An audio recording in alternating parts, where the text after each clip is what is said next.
Afternoon Fix It fans. So it's Sunday afternoon again, and as usual, Sunday afternoon has become repair afternoon. So I'm going to have a look at this today, and it is a Kenwood or a trio KR-2120. It's a receiver. It's quite old, this one. It was made in 1970 and it is 10 watts per channel. Now, I've bought this one off the computer as not working, not powering up, not doing anything. And I went after this one on the computer because it is in such good condition. When I was looking at the photos, it looks so good, this one. That's why I wanted to get it. And now I have got it. Everything on it feels really good. All the pots, all the switches, everything. Apart from the on-off switch. This one has definitely got something wrong with the on-off switch because I can't push it all the way in. It goes in so far and then jams up. So it might need a new on-off switch, or hopefully I will be able to get that on-off switch going. I'm not saying that's the only thing wrong with it. It might have more problems than that, but it definitely has got a problem with the on-off switch. And I did do normal routine today. Me and Mrs. Rattlesnake was up early and went to the boot fair and then picked James up on the way home and went and had a few pints. And I found a couple of things up the boot fair. I found this new toilet. Little, really old-fashioned, little tiny screwdriver with a wooden handle. Now, I paid 20p for that. I see it. I had to buy that. I like that. It's well good, that little screwdriver. And I did also find a set of speakers. They're like big bookshelf speakers made by Rotel. So I bought them, and Mrs. Rattlesnake bought a load of CDs. So we had a good day at the boot fair today. So let's crack on with this receiver. And the first thing I'm going to do with this is have a look at the on-off switch. I know I normally test right through them and all that first. But with this one, because I know there is a problem with that on-off switch, if I can't fix that on-off switch, there's no point doing anything else until I get a new on-off switch, because I won't be able to get this one going without a good on-off switch in it. Well, you could get it going. You could take the on-off switch totally out and solder the wires together and then turn it on and off at the plug. But I am not going to do that with this little trio. I am going to do it properly, because that is a bodge. And I really like this little trio, so I'm going to try and fix that on-off switch or get a new one to go in it. And I would have done that when I was about 12. I would have took the on-off switch out of this and just soldered the wires together and then turned it on and off at the plug. Because when I was about 12, if you had something like this Kenwood and the on-off switch went bad on it, you just wouldn't be able to have got one. Nowhere would have sold one. You would not have been able to got one. So I would have soldered the wires together, taped them up, and then turned it on and off at the plug socket. But with eBay now, you've got no need to do things like that, because you can get parts for everything now. That's why I do love eBay. It is great for getting bits for these old amps and receivers. And look at that, look, I didn't realise it was going to be like that. It's got like two cases on it. So it's got a big metal case with that massive vent in it, and then the nice wooden cabinet goes over the top. Oh, and I didn't realise it was going to be like that. I did really like this Kenwood anyway, because it's in such good condition, but I'm liking it more now that I'm really properly looking at it, because this thing is just built so well. This is a proper little work of art, this thing. They do not make them like this anymore. So I took the 4 screws out the side and the wooden cabinet came off, and then there was 2 screws at the back on this metal bit, and then that has come off as well. So look, nice big metal casing, and then the wooden one over the top. And that's why this thing is so heavy. It is really heavy, this Kenwood. For a little 10-watt receiver, this thing weighs a ton. And I can see why now. It is because this thing is so well made. And just look at that big black tuning wheel on the side there. Oh, I love this thing. Look at it. Look how well this one's put together. So let me get the camera and let's get right in there and have a look inside the KR-2120. So yeah, it looks nice in here, don't it? It's nice and clean in here. I think someone must have been in this one cleaning, because this one has got a big vent on the top.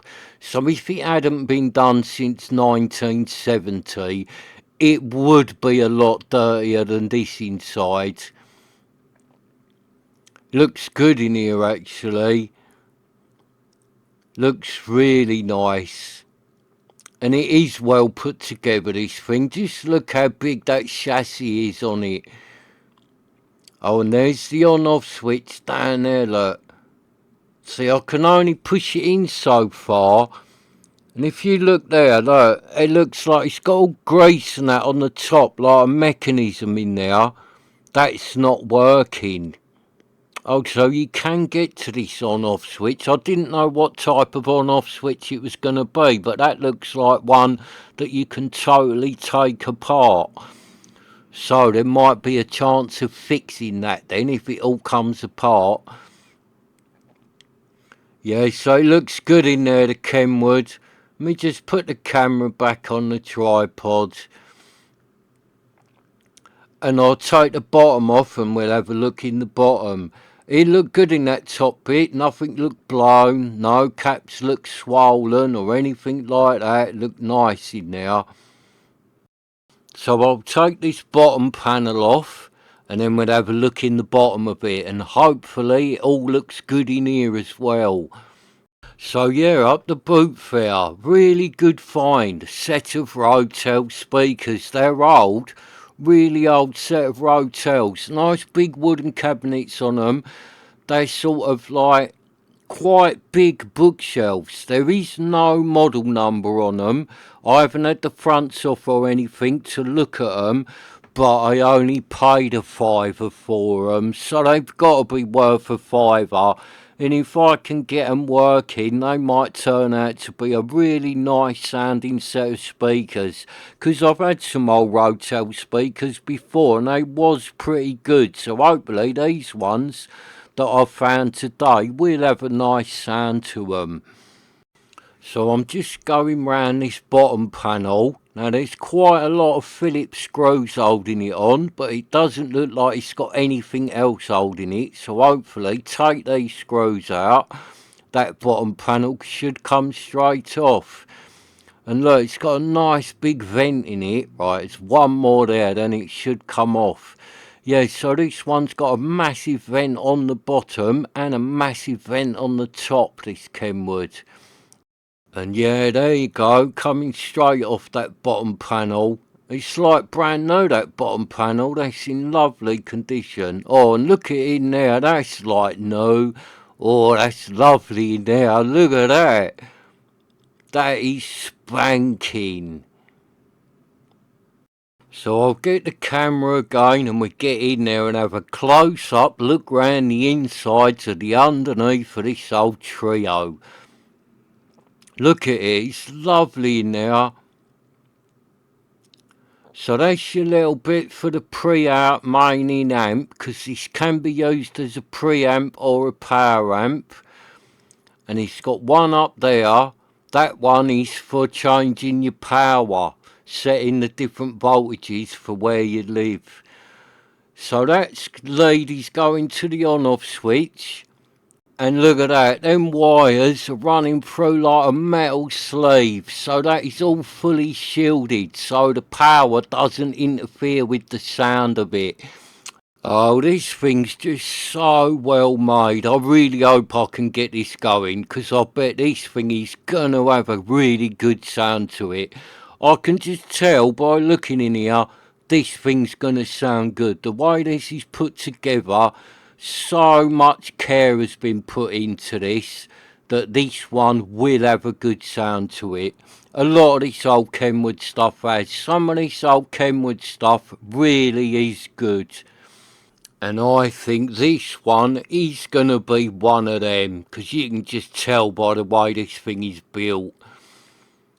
So I'm looking at it all. Everything looks good on the underside of this one. I can get into the pots to do the deoxing on it and that. Now that bottom plate's off. You can just get easy access to everything by removing the bottom of one of these. So if you wanted to just do the pots on one of these, you only need to take the base plate off and you can get to them all. Because look, they're all down the front there. You can get to all of them, no problem. Yeah, so this looks good, don't it? Come on, this one's from 1970. How lovely is that in there? So let me lay it back down and then we start taking the front off so I can get that on off switch out, because like I said, that's the first thing that I want to look at. So let's pull the knobs off it. And it did look good inside, didn't it, this one? All that top part and that underneath all looks lovely. None of the caps look swollen. There is no black or white marks in it where something has gone bang. Nothing looks like it's leaking. All the little transistors looked lovely in it. So yeah, this one does look good. And it could always have a bad cap or a little transistor gone bad in it or something like that, because they don't show up all the time. And that's when I do that first listen. When I have a first listen to an amp or a receiver, that's what I'm really listening for. Because if you've got a bad cap in something or a bad transistor, you will hear it in the sound, because something just won't be quite right with it. So it looks like if you take these little nuts off here, the faceplate will come off. I can't see any screws or nothing holding it on at the top or the bottom, so it must just be held on with these nuts. So let's take this last one off and see if the faceplate is going to come off or not. Take that nut off. Put them in Spider-Man out of the way, and right, let's see if the faceplate comes off. Right, so take them nuts off. All that comes off is that little aluminium panel there. Look at that panel's lovely. And that's in fantastic condition, look at that. So how does the faceplate come off? You did need to take them nuts off to get the faceplate off. You got to take that bit off first, but I thought the whole thing was going to come off when I took them nuts off. Right, by the look of it, it's got a couple of screws, two little screws, one either side. So let's turn it round and I'll show you what I mean. Look, little tiny screw there, one this side and the same again on the other side. And I think that is all that's holding the faceplate on now. It might have something else. No, look, as soon as I took that screw out, that side came loose. So let's turn it round, take the little screw out of this side.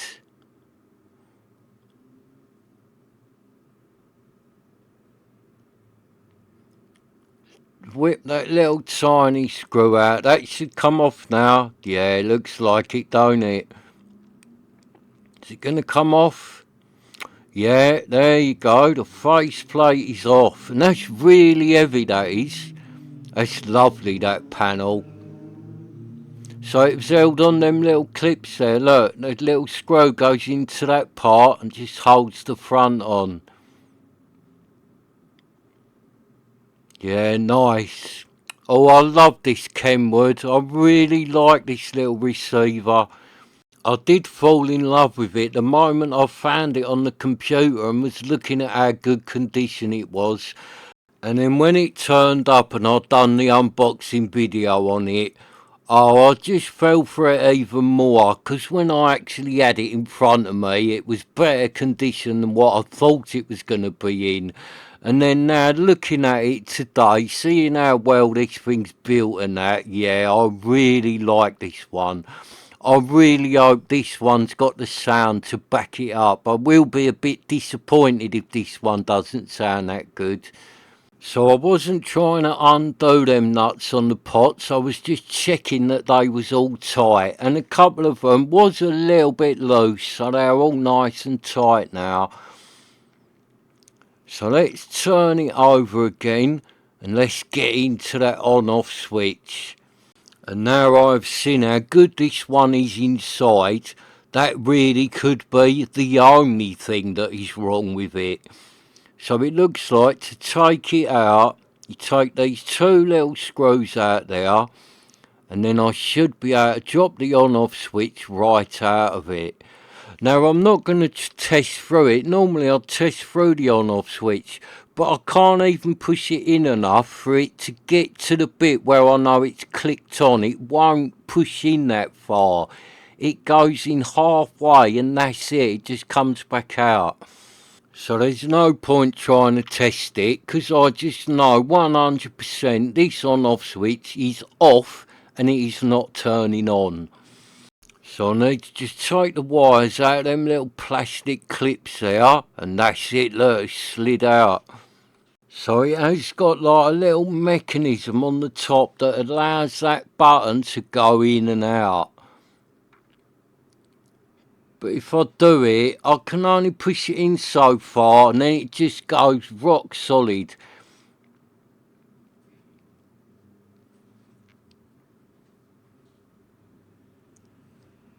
Yeah, so there's something wrong with that mechanism there. Something not right with it. I should get a bit of oil on that first, because it looks like there's grease on it that has gone rock hard. Right, that's moving a bit there. It's going a little bit further than it did earlier. Yeah, I need to get some oil into that mechanism there and try and clean off that old grease. I've just got a bit of 3-in-1. Works good, the old 3-in-1. So let me just put the little straw in it, and then let's lay that bit on a cloth so I don't get oil all over my table, and just squirt some in there. And this will like eat through that old grease that has gone hard. So it could even be that grease that's stopping it. Yeah, it's really stiff to push that. Right, let's get some more oil up that back part there. Let's get some into there. Right, I can feel that. That started loosening up, that has. That's moving a lot smoother already. That's still not right. Let's get in there with James's toothbrush. Don't tell him I've got his toothbrush, will ya? Because he'll have to use this in the morning before he goes to work.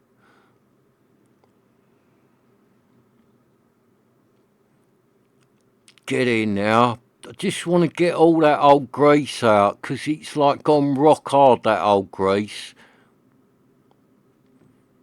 Get a bit more oil in now. If I can get this feeling like it's working, which it is starting to, that does feel like it's coming back to life, this. If I get it working, I will open it up to make sure I haven't got oil inside it, and then I should do the little parts inside it with deoxin, clean them up, get all the oil off them and that. Because at the minute I'm probably getting oil down inside the little on-off bit itself, and you really don't want a load of oil down in there. So I will clean that out. And that feels like it's come back to life. Look, let's get you in there right close up. You'll see what's going on. Look, it's got that little mechanism there which locks. Look, it locks over there. That's what it was not doing before. it was just going in a little bit and popping back out. But look at that now, that mechanism is working lovely. That's locking. It's a good little mechanism that for an on-off switch. That's a proper bit of engineering going on there. And if you look through the side there, see that white bit that's sliding? Underneath that, there is going to be like two little copper bars.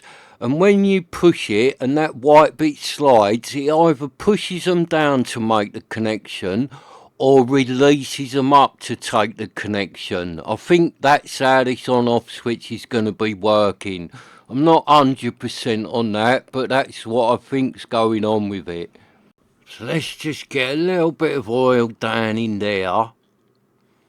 I haven't done down in there yet, and I can see where that's all moving in there. Yeah, that's feeling good, that on-off switch. I'd say that's working, or the mechanism's working. I'm not saying the on-off switch is working, but the mechanism is going now. And that mechanism was not working, it was seized up. So how does this switch come apart? Because I need to take it apart now. I need to check inside to make sure I haven't filled it up with oil, because that won't do it no good whatsoever if there's a load of oil down inside it. Right, so let's take this little front bit off. All that is a little bracket to bolt it onto the faceplate. So let's take that out. It's just two screws in it. Whip them out.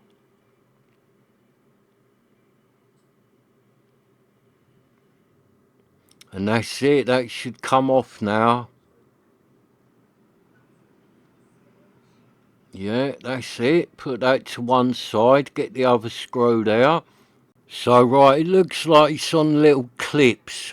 So let me get me new 20p boot fair screwdriver, and then you got to prise these clips off. There's two this side and two at the back.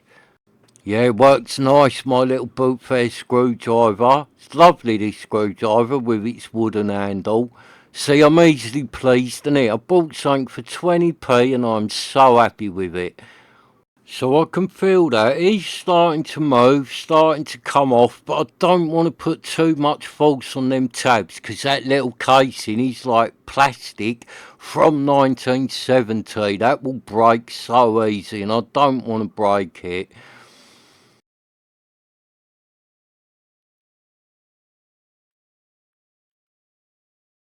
That's gone there, that went then.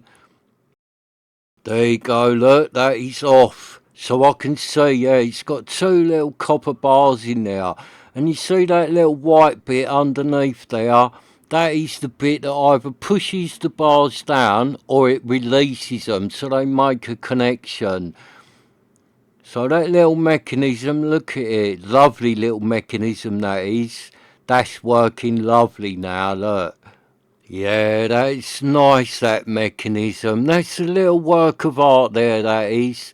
You won't find an on-off switch in a new amplifier like that. No matter how much you spend, it will be cheap plastic and cost about 10p to make. Whereas that one there took a craftsman to make that. So I'm just looking at how that on-off switch works.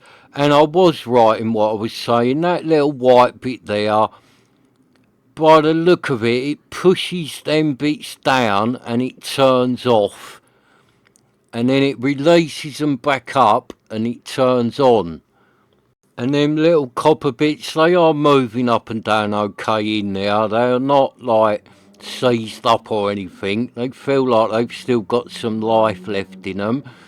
So let's get some deoxit in there, clean all that up inside that on-off switch. Because it looks a little bit dirty in there, and I've probably got a load of oil in there now that I want to get rid of. Deoxin to get rid of all that. Just get some in there, and then I'll get my brush and just work it into them little bits. Give them a nice little clean up. And I'm not in no rush today doing this, because although the dancing chefs have gone straight out in the kitchen and started cooking dinner, they are gonna be a while. Because James went up the working man's club this morning to meet his dad for a pint, and he bought some tickets for a meat raffle that they do, and lucky old James won. So I collected him from the club on the way home from the boot fair, and he come walking out with a massive great joint of beef. So that's what we've got for dinner. It looked nice, massive big bit of beef. So that's going to take them a long time to cook that. So that's had a nice cleaning now. It's all looking good in now. So let's pop this on off switch back together and see if it's working. I've got to be careful with this because I do not want to break that plastic casing. So just need to prise it up a little bit, lift it, just to get them little clips over. That's it, that went in. Right, so that's back together and it feels like it's working, look. Oh, with a bit of luck then, the on-off switch is fixed. So I'm going to test that now, get my tester on it, see if it is actually working or not. Right, so turn the tester on. Right, tester's working. So let's see if this on-off switch is working. Right, so that's in the off position. So let's click it on, see what it does. Oh look, yeah, so it's working, that's on, and needle's going up. So that red one now is working. Turn it off. Yeah, so that's working good, that side. Put it back on and try this front one, the white one. Right, well I've got nothing on that one. And it's not like it's going to be dry solder joints because I'm actually going on the metal bars, so I should be getting something, and look, I'm getting absolutely nothing. So there's something wrong with that side of this on-off switch. I'm getting nothing. So I'm going to have that apart again, have another look inside it, because there's definitely something wrong with that. So let's get my little boot fair screwdriver again. Prise it back off. There you go, that went. So open it up, see what's going on. I don't think it's nothing to do with this part not working properly. That part looks good. Yeah, it's not that bit. It's going to be something going on in here. Let's have a little test through it now. Now I can actually see what's going on in there. Oh, I'm going to need 3 hands for this, innit? I need to hold that on there, and then push the little tab. Oh, I really do need another hand. I should have bought one at the boot fair, innit? No, I can do it on my own. I can put it into the outlet socket, innit? Right, so the black probe is in the outlet socket now. So let's get the other one and see what wire's going up to that outlet socket. Right, it's that one. So that's making a connection between the 2 probes. So if I go on this side and push the little tab in, it should make a connection. No, it's not doing anything. Oh, here we go. Right, so that does work. So what was stopping that going? Oh, I think that just might have a load of crap in there. I can see some crap up the end there behind that little copper bar. So let's get right into that end bit. It looks like it's got some like little black bits of fluff up there or something. Just try and get all that out.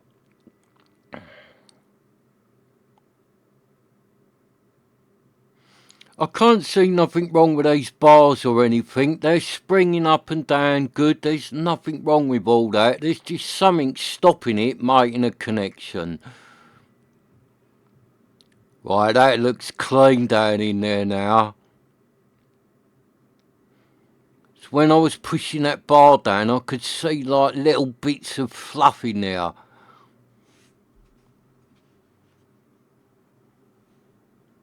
There you go, look. That's working. Right, so let's get me cloth in there. Give that a little dry out. Get rid of that excess dioxin from in there. Right, let's line these bars up perfectly. So they're lining exactly up with the bits they make connections on. Right, that looks good. Right, let's go again. Take 2 on the fixing of the on-off switch. Right, so pop that together. Line it up. Get the little boot fair screwdriver again. Prise the little clips over. Careful not to snap the plastic. Right, that went. Right, that's back on. Yeah, working. Right, let's get the tester. See what's going on now. Come on, little on-off switch. You can do it, mate.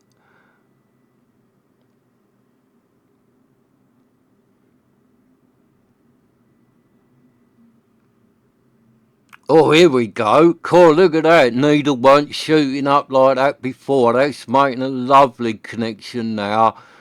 So I reckon that was. There's like a little bit at the end, a little groove where them copper bits go up into. And they add a load of crap in there. Look at that. That needle shoots him right up. That's making a lovely connection. So that on-off switch is fixed. Happy days. And see, the old sayings come true again. A man, after he has been to the pub, can fix anything. Hang on a minute, James is at the door. Oh no, not dinner already. Is it dinner already, James? Oh no, an hour. Well, what do you want? Oh, PS1, PS2 or N64? Now that's a good question. What should we have? Should we have the old PS2? We ain't had that game for ages. Or the N64, because that's easy to set up. That's just sitting by the telly. It's up to you, mate. PS2 or N64? And James, do us a favour, mate. Can you get us another cold one, please? Thanks, mate. Right, so I'm just going to screw that little bracket back onto the on-off switch, and then I'm going to pop the on-off switch back in it, because I really do think that is working now, that on-off switch. And as you could tell then, we are having vintage gaming night again. It's becoming like a Sunday night ritual now, vintage games night. So tonight, I'm not sure yet what we're having, either the PS2 or the N64. Hang on, James is back. Where's me beer? You what, the power's gone off in the kitchen? Oh no, the dancing chefs have overloaded the kitchen and the power's tripped out. What did you have going? Oh, so they've got the rotel running flat out, the oven going flat out, all the rings on the hob. They've got the air fryer going. They've got a food mixer going because they are making a chocolate cake. And then they have clicked the kettle on and tripped the whole lot out. Oh, so I'm going to have to end this one here and go and sort the dancing chefs out and get their power back on. So I shall be back in part 2. Thank you for watching. Please hit the subscribe button and I shall see you next time, which will be in about 10 minutes.